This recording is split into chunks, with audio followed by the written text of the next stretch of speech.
on this series of videos, I want to be very meticulous as I go along. So I hope you'll be patient with me, and as I go along, you'll find this interesting. Thanks again.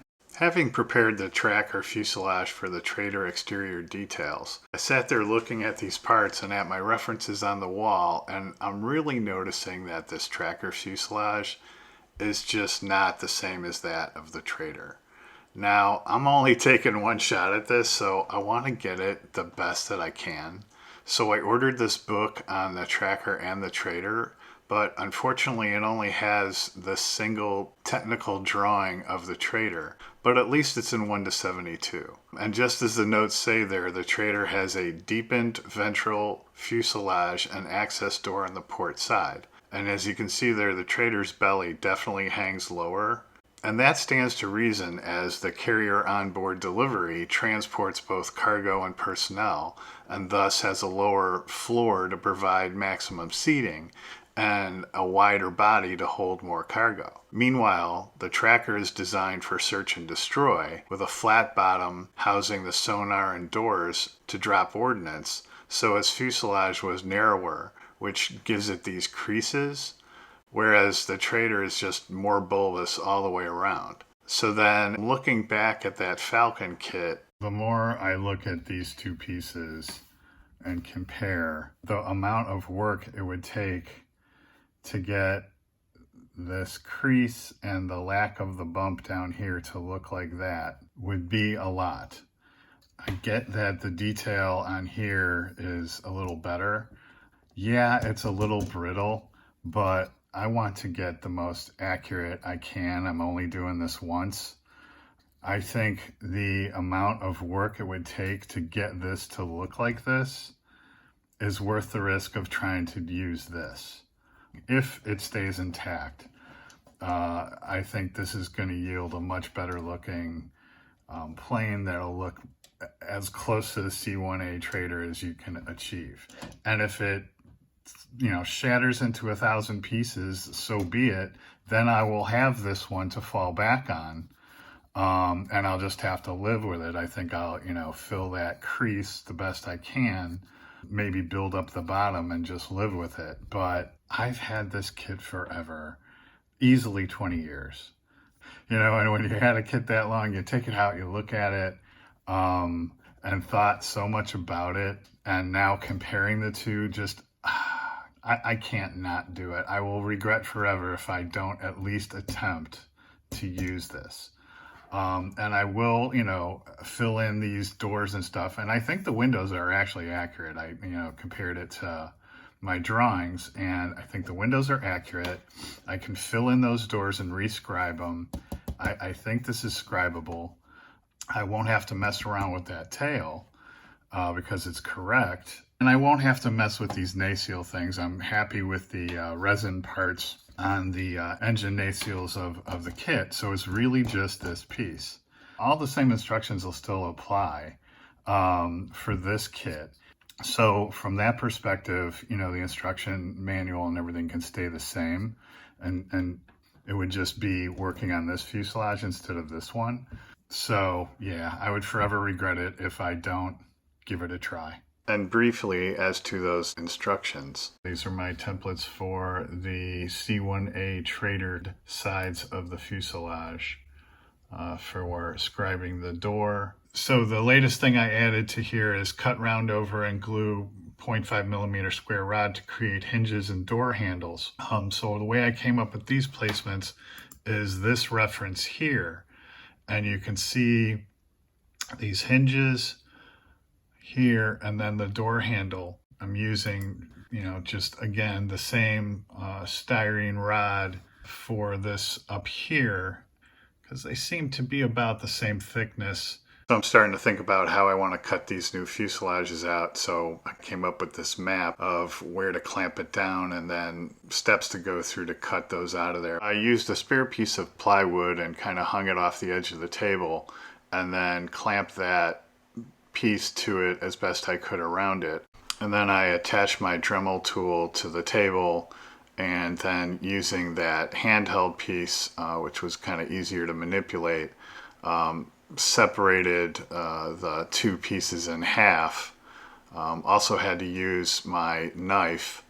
And then once I had that, then separated the two fuselage pieces. And then again, separated the fuselage pieces from the other stuff around them on both pieces. So, the other one here. I mean, yeah, it's brittle, but it's fairly sturdy, I have to say. I just have to be careful. And even if I get some cracks, I feel like I could repair them with super glue. That went better than I expected, to be honest with you.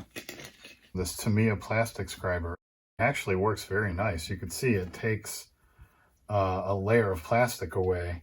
So I used it along this edge and then, got into these tight corners with my number 11 blade. And I'm pretty happy with the way that came out. I'll do this other one next.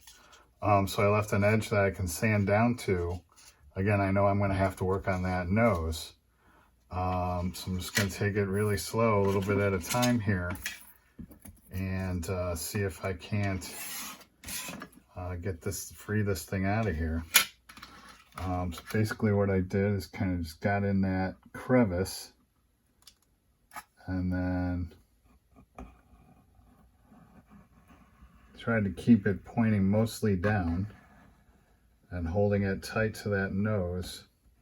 I think I'll go there, and you see it takes out a piece of plastic, and just keep doing that over and over and over again. And then as best I can in this corner, and then like I said, get in there with my knife for that corner.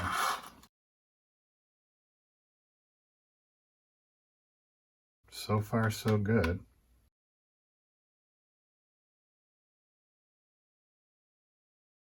All right, I've got these two taped up to compare them, and it does look as this one's a little bit wider all the way throughout. You'll notice I still have to sand this down on both sides.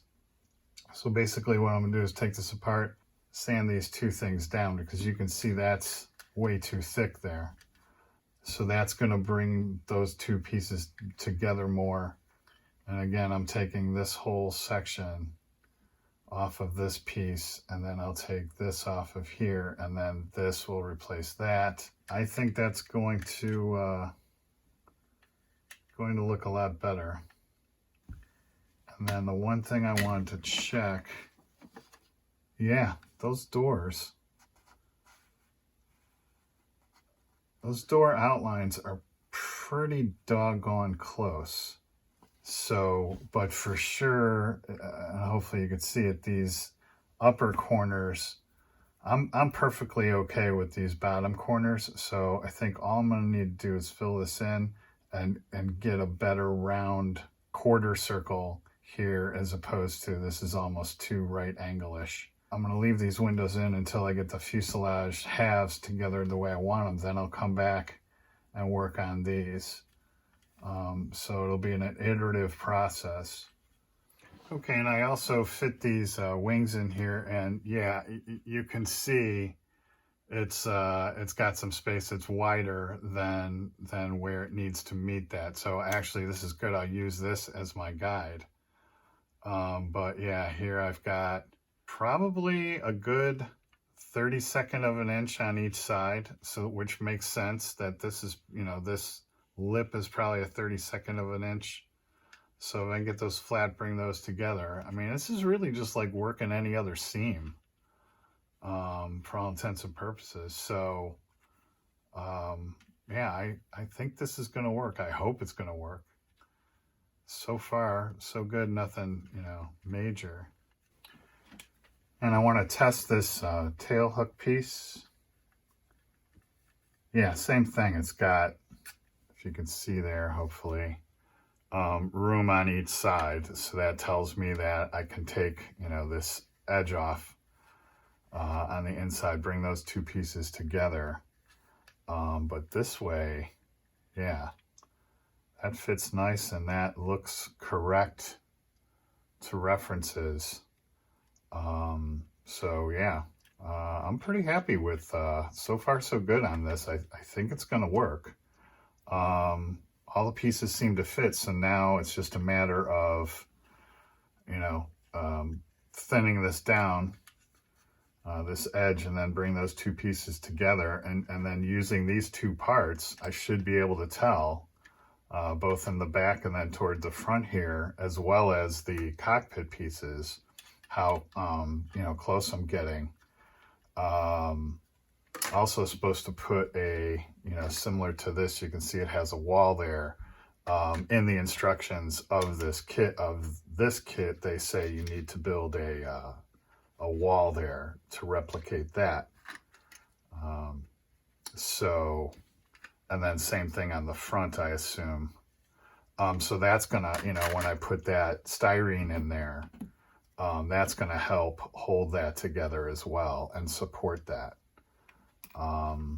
So I think this is a good stopping point for this video. So in the next video, I'll be cleaning all this up, and then, hopefully get to removing these windows, get all this correct, and then proceed to removing these, opening up these windows, and then doing panel lines based off, references as best I can, and mimicking some of this. So yeah, I think this is going to work. I'm actually feeling really good about this, and I'm glad I made, this decision. So until then, thanks for watching, and happy modeling.